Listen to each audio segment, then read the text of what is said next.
Poverty. It is everybody's problem. Everybody in a sense that boy or girl, young or old, even rich or poor, that is one of their problems. The rich ones are affected for the facts that they are irritated by the poor ones. Isn't it true? Almost all of the Filipinos are considered poor.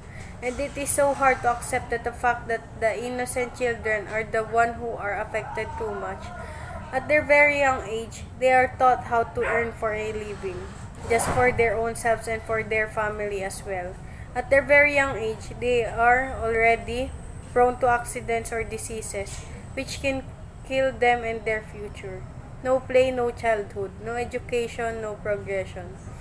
As a student and one of the youths, poverty is a serious problem to deal with. If you are poor, your future is not secured. You have to pay first to have security of your future, which is not present to the poor ones. Your, your education seems to be endangered when you are poor. There are instances that you have to be absent because your money is not enough. And of course, your grade will be affected. When a student is poor, he seems to be miserable. He cannot pay the obliged school fees for his money. It's only enough for personal necessities. But sometimes, it is not even enough. He cannot avail the required projects. Even a single peso is very important. Every single peso is his future. That is what a typical poor student is experiencing. Financial problem is the hardest thing faced by the poor people. Without money, no future, but there is always hope. Poverty is not a hindrance, no one's success. If you will work very hard, nothing is impossible. Determination, that is the word. One word that could change one's life. One word that can defeat poverty. If everybody is determined and working hard, no one is poor. No one is begging for help. As what was mentioned, poverty is the greatest obstacle of one's education. But let us just treat poverty as a challenge. When you are poor, that does not mean that you have the right to dream big. When you are poor, that does not mean that you will never succeed. When you are poor and you don't have anything to pay for your education, make an action. Prove to them that they are wrong. You can escape from poverty because you are striving hard. You can beat the odds because you have enough determination.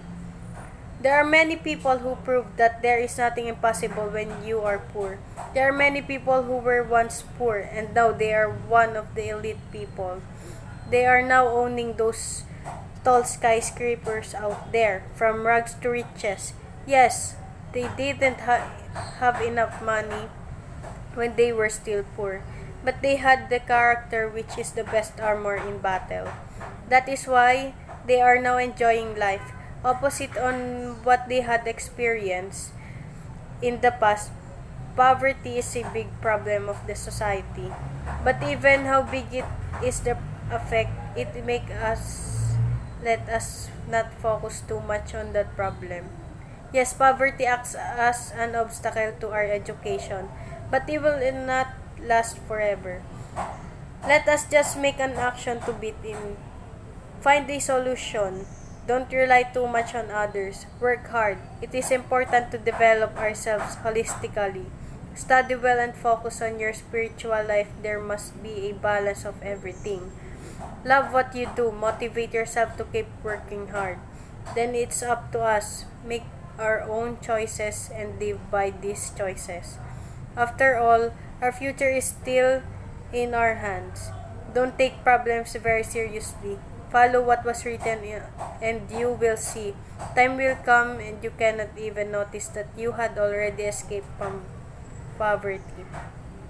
Furthermore, as a student and one of the most affected by poverty, I can say that no guts, no glory. In dealing with poverty, you have to take risk. If you have the guts, you can do what you want. You can really gain glory if you will take risk. Swim against the current. Beat the odds.